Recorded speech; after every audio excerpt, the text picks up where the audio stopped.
Today we're gonna do something a lot of people have asked about. It's not a fun install, it's not a performance install, but you gotta have the heater to enjoy the car, especially in the wintertime in Pennsylvania. So today we're gonna rebuild the heater on Project Betty.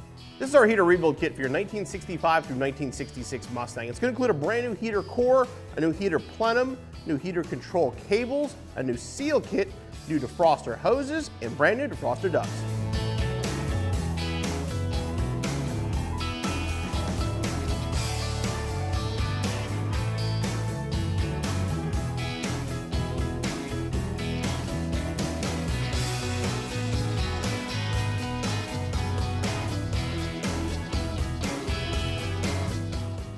So Brendan and I have a lot of performance modifications planned for Project Betty, but today is going to focus on something very important if you live in a cold climate like we do, and that is the heating system. Today we're going to remove the heater box and rebuild it on our 65 Mustang project car. We're going to begin the installation under the hood. The first thing you want to do is disconnect the heater hoses from the heater core. As you can see, ours are already disconnected and bypassed, which is a sure sign the heater core is actually bad on this car. It's the perfect time to replace it. Now that that's done, we're going to unbolt the heater motor, disconnect the wiring harness, and then go inside under the dash.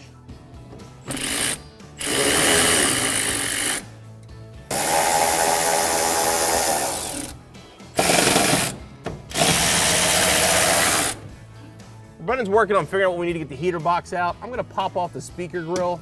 The ducts for the defroster are underneath this. We're going to be replacing those as part of the kit.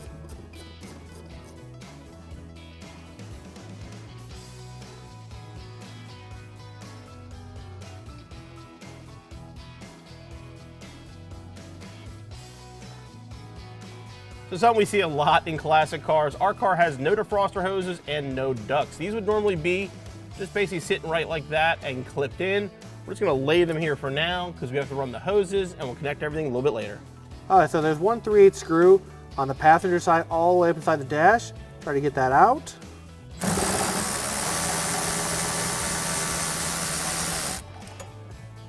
Once you remove that 1/3 screw, all you do is grab the heater box and pull on it.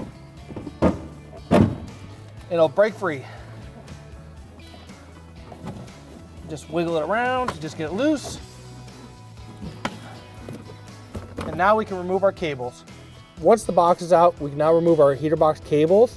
What you're gonna need is a 5/16 socket to remove the set screw, and then a pair of side cutters to pull these end caps off. Grab a pair of side cutters, pull on this cap, it'll pop right off.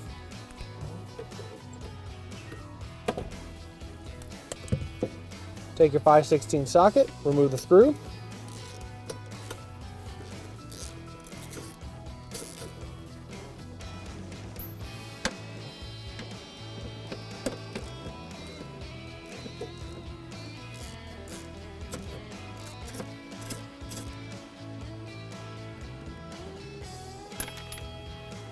Then you can remove your cable. Do the same thing on the driver's side cable.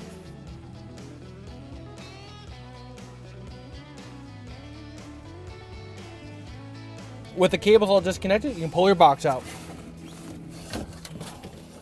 So to quote a popular TV show, sometimes in this hobby, you kind of have to expect the unexpected. When it comes to our heater box, we were really hoping to rebuild this, that it'd be in good enough shape. Unfortunately, it's not. Our door here is rotted and also damaged to the bottom, and we found a big crack in the case. But we're still gonna take this apart, kind of show you where everything goes, and then we're gonna show you our new heater box that Brendan's grabbing from our warehouse. We're gonna start taking this apart here.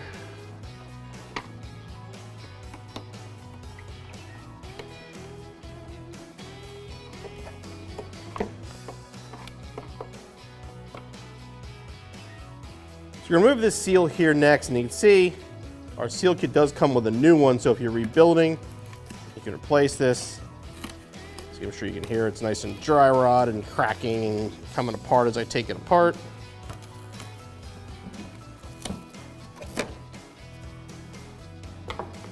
Now we're gonna pop these clips and actually separate the box.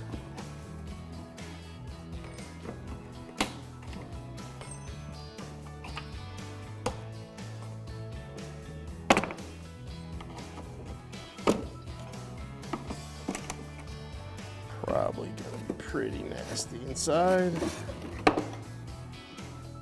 Yep. There we got a nice mouse nest in there.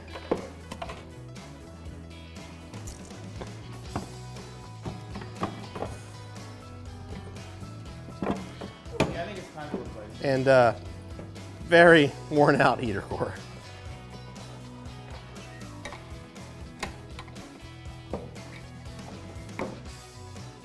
So if we were rebuilding these here, what's left of this is the seal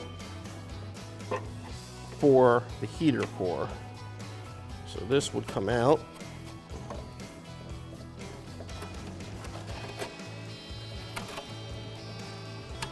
And this is about how they usually come out, in lots of small pieces. That would get removed, and then our kit comes with the new one. You can see the offset circles for the heater hoses. This one would go right in there like that with our new heater core installed. And then over here on the lid, same thing.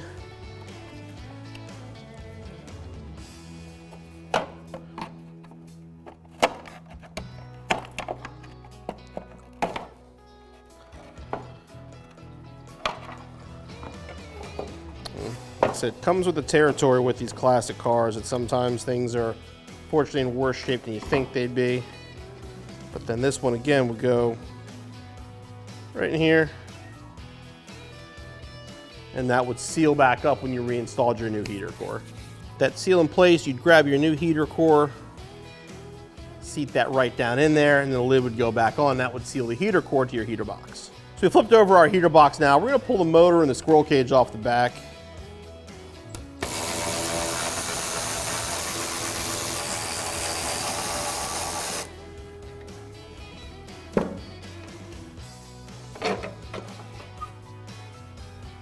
Again, if you're rebuilding, this donut style seal is going to actually go around it, replace the dried off one that's there. And then this one actually goes inside, basically between the squirrel cage and the heater motor. These are the rest of the seals for the heater box assembly, but in the package you're going to have these two seals. Now these are specific by the year, so everything's the same except for these. This one here with the hole in the center is for your 67 through 8 Mustang. This one with the cutout is going to be for your 65 through 66. So this one here for your 65 through 6 will go right here on this door. And some of these you're going to want to, you would glue on if you put them on, but that's going to go right in there. These two here are going to go on either side of that blend door. So you have one on one side, then one on the other. You can see the residual. Years ago there was one on there, but it's been a long time, but that's going to go on there just like that.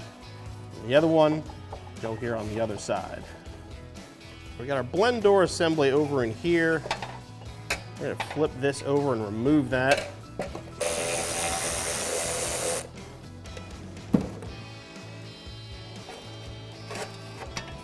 I'm sure you're starting to see by now why we're actually buying a new heater box and not trying to restore the original one. This thing has most certainly seen better days. You can see by the condition here, but it's gonna, the rest of our gaskets are gonna go. Got one here with the two holes in it that's going to seal that off. Each side of this door you can see used to be some gasket in there. That's where these are going to go. And you want to obviously clean the surface thoroughly by putting the new gaskets on, but one is going to go on each side. And the triangles are going to go out here. You just got to trim one out for that side there. They're going to go on the outside edges. Just like that. While Bill's assembling the heater box on the table, I'm going to pull out the heater controls. It's two nuts that are 3/8. We'll get this pulled out and get it on the table.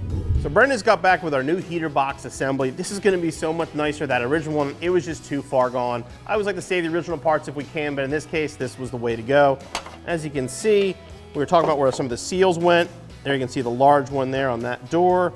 Here's a functional door that's not broken like ours is. And again, you can see all the seals in place like they're supposed to be. Here again with the blend door, need that. Seals on both sides of the door, seals top and bottom, just like we showed you before. Now we're gonna put this together, put the heater core in, and assemble this box. Gaskets provided. This one's gonna sit just like this. You don't have to. I like to put like just a little bit of spray glue in here.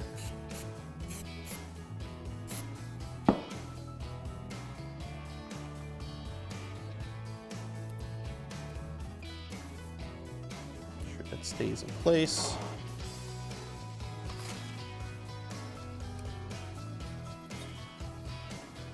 heater core in.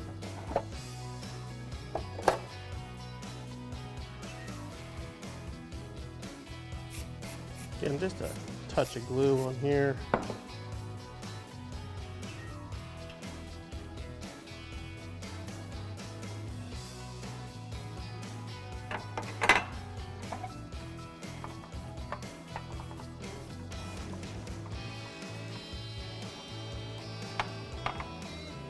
Take the lid, everything's seated. I'm gonna install the clips. These can be a little tricky. You can try to push them on, but sometimes just a little tap with a hammer will get them in place.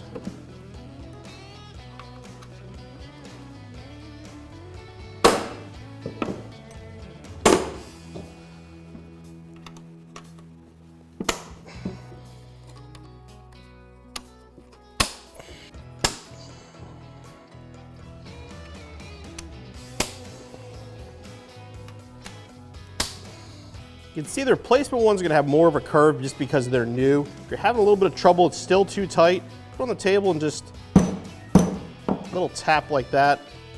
Usually makes it pop it on by hand. Okay, now we're gonna take our new motor, new squirrel cage here, put it into our box.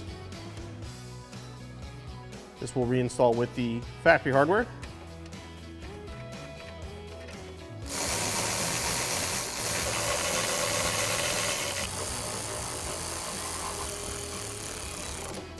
Okay, now we're going to take our plenum, connect it to our heater box. This is a tight fit, so you kind of may have to mess with it a little bit. Be careful, it is plastic, so try not to crack it. There we go. Lined up, reinstall factory hardware.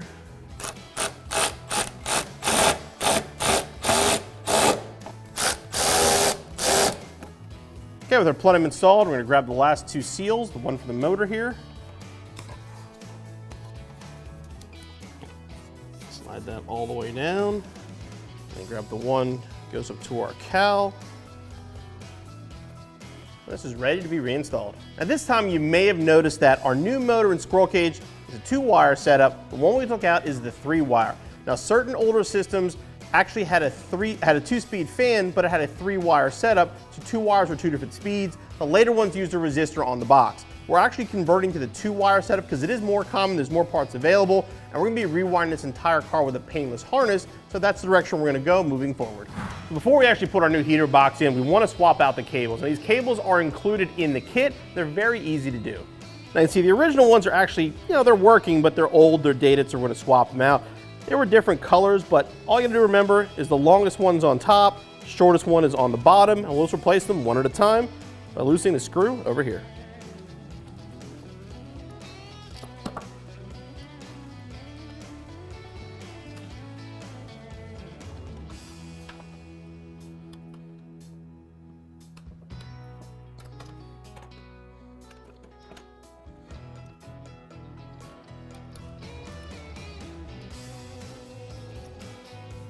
Now before you tighten them down, basically this is going to hold the sheath. So you want to leave this loose enough, slide that in. There's actually a little stop in there. Slide it until it hits it, and then tighten it down. What that will do is actually hold that and allow just the cable to move.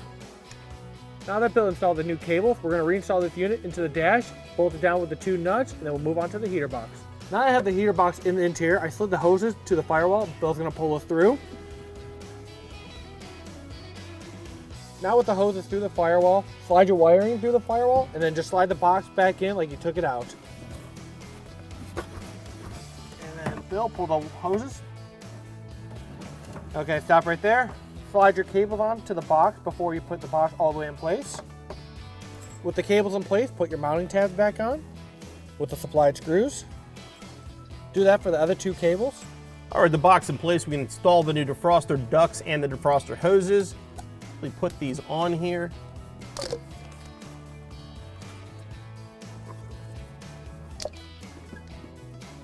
Fish that down through your dash.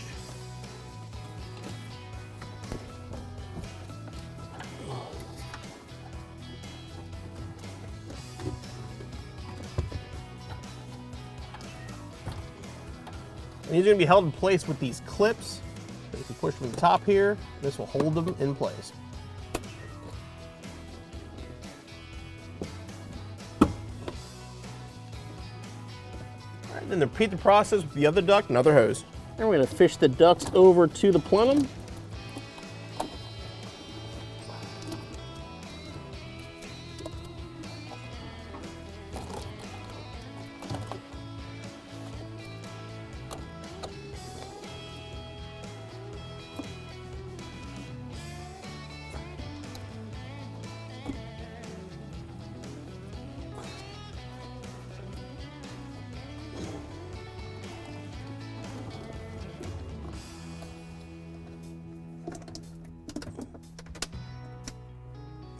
Okay, with everything in place with the ducts and defroster hoses, reinstall the speaker grill.